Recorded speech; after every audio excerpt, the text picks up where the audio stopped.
একাধিক বিয়েটাকে শুধুমাত্র ছেলে খেলা তামাশা, নিজের শুধুমাত্র মনের খায়েশ পূরণ করার একটা অস্ত্রে পরিণত করে দিনের বিধানকে, শরিয়ার বিধানকে যেন হাস্যকর বিষয় পরিণত না করে। ইদানিং দ্বিতীয় বিয়ে করা নিয়ে অনেক সমালোচনা হচ্ছে, সমাজে এত অসামাজিক কাজ হচ্ছে, তা নিয়ে কোনো সমালোচনা নেই। দ্বিতীয় বিয়ে করা কি ইসলাম পরিপূর্ণ সমর্থন করে কিনা? ভাইরা আমার, এটা জানে না এমন কোনো মুসলমান খুব কম আছে যে ইসলাম একাধিক বিয়ে করাকে, পুরুষের জন্য একাধিক বিয়ে করাকে ইসলাম অনুমোদন দিয়েছে।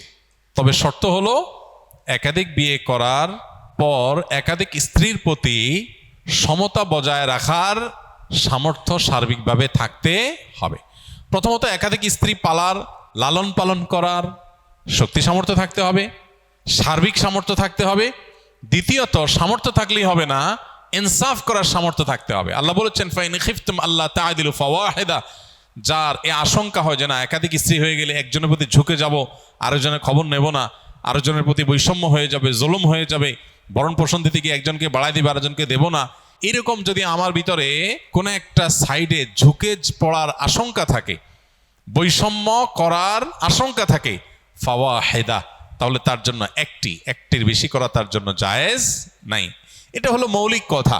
এরপরে হলো মোটা দাগে যে বিষয়টি আমরা সবাই জানি, সেটা হলো দ্বীনের বিভিন্ন বিষয়গুলোকে হাস্যকর প্রমাণ করবার জন্য, বিতর্কিত করবার জন্য আমাদের অনেকের যেরকম ইম্যাচিউর আচার আচরণ এবং ভূমিকা, এটার যেমন দায় আছে, আবার অত্যন্ত পরিকল্পিতভাবে দ্বীনের বিভিন্ন বিষয়কে সমাজে হেয় করার একটা অপচেষ্টা এদেশে, মুসলমানদের সংখ্যাগরিষ্ঠ যে দেশে, সে দেশে কিছু মানুষ বিভিন্নভাবে করে যাচ্ছে, সেটাও আমরা জানি। এই বাস্তবতা আছে। একটা সময়, আজ থেকে আপনি 30 বছর 40 বছর আগের বাংলাদেশের বাস্তবতা যদি দেখেন, তো একাধিক বিয়ের ঘটনা গ্রামে গঞ্জে শহরে অহরহ হয়েছে। অনেক বড় বড় গুরুত্বপূর্ণ ব্যক্তি, দুনিয়াদার ব্যক্তি, সাধারণ শিক্ষিত মানুষজন, তাদের মধ্যে ব্যাপকভাবে বা অনেক বেশি পরিমাণে ছিল। সেটা নিয়ে সমাজে কোনো উচ্চবাচ্য হয় নাই এবং ব্যত্যয় সেরকম দেখা যায়নি। এখন একাধিক বিয়ে করে একজন স্ত্রীকে নিয়ে পড়ে থাকা, আরেকজনের খোঁজখবর না নেওয়া, এরকম বৈষম্যমূলক অনাচার যেরকম হচ্ছে, এটা যেমন সত্য, আবার এটাকে কালার করার জন্য তিলরে তাল বানিয়ে রংচং মেখে এটাকে প্রচার করার একটা অপচেষ্টাও আছে। আমাদের সতর্ক থাকতে হবে, আমাদেরকে দায়িত্বশীল আচরণ করতে হবে। অনেক সাধারণ মুসলমান আছেন প্রপাগান্ডার মধ্যে পা দিয়ে ফেলেন, এবং অনেক সময় দেখা যায় আমরা নিজেরা এগুলোর কারণে ভুল সিদ্ধান্তে উপনীত হই।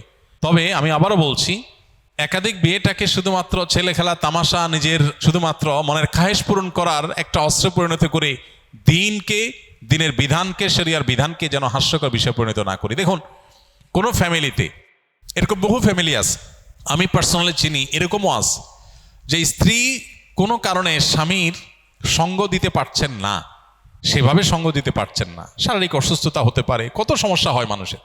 এখন রাস্তা দুইটা, এক হলো এতদিন যে মানুষটা পরম যত্নে আগলে রেখেছেন, সময় দিয়েছেন, সে মানুষটা এখন নানা কারণে, অসুস্থতার কারণে তিনি অপারগ হয়ে গেছেন। কিন্তু পুরুষ লোকটার তখনও পর্যন্ত তার আল্লাহ রাব্বুল আলামিন সে সার্বিক সক্ষমতা রেখেছেন, তার সে নিড প্রয়োজন আছে। এখন রাস্তা দুইটা, হয় সে আরেক বিয়ে করবে, আর না হলে এই স্ত্রীকে তালাক দিয়ে তারপর বিয়ে করবে। রাস্তা দুইটা, কারণ তার নিজের চরিত্রকে হেফাজত করতে হবে। তার চরিত্রকে হেফাজত না করে যেখানে সেখানে তার চরিত্রকে যে নষ্ট করে বেড়ায়, ধ্বংস করে বেড়ায়, সমাজ ধ্বংস হবে, সে ধ্বংস হবে। এবং সবচেয়ে বড় কথা হলো সাংসারিক জীবনের সুখ থেকে বঞ্চিত হবে। আল্লাহ তাআলা হারামে সে সুখ রাখেন নাই, আল্লাহ হালালের মধ্যে যে সুখ রেখেছেন, এটা থেকে সে বঞ্চিত হবে। তো এই ক্ষেত্রে প্রথম স্ত্রী দেখা যায় স্বপ্রণোদিত হয়ে চান যে স্বামীর এই ক্রাইসিসটাতে এটা যেন দূর হয়, তার জন্য কোনো পজিটিভ উদ্যোগ নেই, স্ত্রী চান। তো এরকম আরো বহু অপশন আছে যে অপশনগুলোতে একাধিক বিয়ে করার দরকার হয়। আল্লাহ রাব্বুল আলামিন যা বিধান হিসাবে দিয়েছেন তা আমাদের জন্য কল্যাণকর, আমাদের বুঝে আসুক চাই না আসুক। অতএব এইটার ব্যাপারে যদি কারোর মধ্যে বীতশ্রদ্ধ ভাব আসে, তাহলে সেটা ঈমান হরণকারী বিষয়েও পরিণত হতে পারে, সেটি আমাদের মাথায় রাখতে হবে। কিন্তু সেই সাথে মনে রাখতে হবে, এটাকে ছেলে খেলায় পরিণত করা, হাস্যকর জিনিসে পরিণত করার মতো ভূমিকা যারা অবতীর্ণ হন, তাদের আল্লাহর কাঠগড়ার আসামি হতে পারে। সাবধান থাকা উচিত। যখন দ্বীনের বিভিন্ন বিষয়কে হেয় করার অপচেষ্টা চলছে, তখন আমি হেয়কারীদের হাতে কোনো অস্ত্র তুলে দিচ্ছি কিনা, আমার দায়িত্ব জ্ঞানহীন কোনো মন্তব্য বা কাজ দিনকে হাসির পাত্রে পরিণত করছে কিনা, অনেক বড় ব্যাপার, অনেক বড় দায়িত্বশীলতার ব্যাপার। এমনি বেশি আমল করতে পারি না, এর মধ্যে আবার যদি আমার কোনো দায় চেপে আসে যে আল্লাহর দিনকে, দিনের কোনো বিধানকে হাস্যকর করার ক্ষেত্রে আমার কোনো ভূমিকা সেখানে হয়েছে, তো সেটা কত বড় দায়ের ব্যাপার। আল্লাহ আমাদেরকে দায়িত্বশীল আচরণ এবং ভূমিকা রাখার তৌফিক দান করুন। কি কি আমল করলে আল্লাহর খুব নিকটে যাওয়া যাবে, কোন আমল করলে আল্লাহ খুব খুশি হবেন? ভাই, যে আমলগুলো করলে আল্লাহর সবচেয়ে নিকটে যাওয়া যাবে, এর মধ্যে সবচেয়ে বড় আমলটা হলো সিজদা। নবী আলাইহিস সালাম বলেছেন, আকরাবু মা ইয়াকুনুল আবদু মির রাব্বিহি ওয়া সাজিদ, বান্দা আল্লাহর সবচেয়ে নিকটে যেতে পারে সিজদারত অবস্থায়। এই জন্য সিজদার আমলটা আমাদের বেশি থেকে বেশি করা উচিত। সিজদার মাধ্যমে আল্লাহর সবচেয়ে কাছাকাছি যাওয়া যাবে। আপনি যদি চান আল্লাহর খুব কাছে গিয়ে কিছু বলতে, তাহলে সিজদা দিয়ে আল্লাহর কাছে দোয়া করেন, বেশি করে নফল নামাজে। এটা হলো আল্লাহর সবচেয়ে কাছে যাওয়ার সবচেয়ে বড় মাধ্যম। আর কোন আমল করলে আল্লাহ খুব বেশি খুশি হন বা সবচেয়ে বেশি খুশি হন, এটা আসলে আপেক্ষিক। নবী করিম সাল্লাল্লাহু আলাইহি সাল্লামকে একই প্রশ্ন করা হলে তিনি কাউকে বলেছেন আউয়াল ওয়াক্তে নামাজ পড়া, কাউকে বলেছেন যে আমল নিয়মিত করা হয় সেটা সবচেয়ে আল্লাহর প্রিয় আমল। তো এটা আপেক্ষিক। কারোর যদি কোনো আমলের অভাব থাকে, ত্রুটি থাকে, তার ওই ত্রুটিটা পূরণ করাটাই আল্লাহর কাছে প্রিয়। কারণ নামাজটা মাশাআল্লাহ শুরু ওয়াক্তে পড়েন উনি, কিন্তু আমলের কোনো কন্টিনিউশন নাই, তাহলে সে ব্যক্তি কন্টিনিউয়াসলি কোনো আমল করবে, এটা তার কাছে তার জন্য বেশি গুরুত্বপূর্ণ। আল্লাহ এতে বেশি খুশি হবেন। কারোর হয়তো মাশাআল্লাহ নামাজ ভালো আছে, এটা ভালো আছে, কিন্তু সালাম দেওয়ার অভ্যাস নাই, তো সেই সালামের অভ্যাসটা বেশি করবে।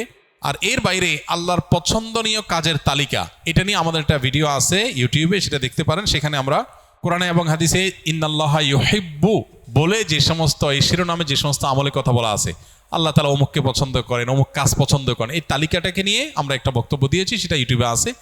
সেটা ফলো করলে, অনুসরণ করলে আল্লাহর ভালোবাসার, আল্লাহর পছন্দের আমলগুলোর তালিকা আপনি জানতে পারবেন। আস-সুন্নাহ ফাউন্ডেশন, উম্মার স্বার্থে সুন্নাহর সাথে।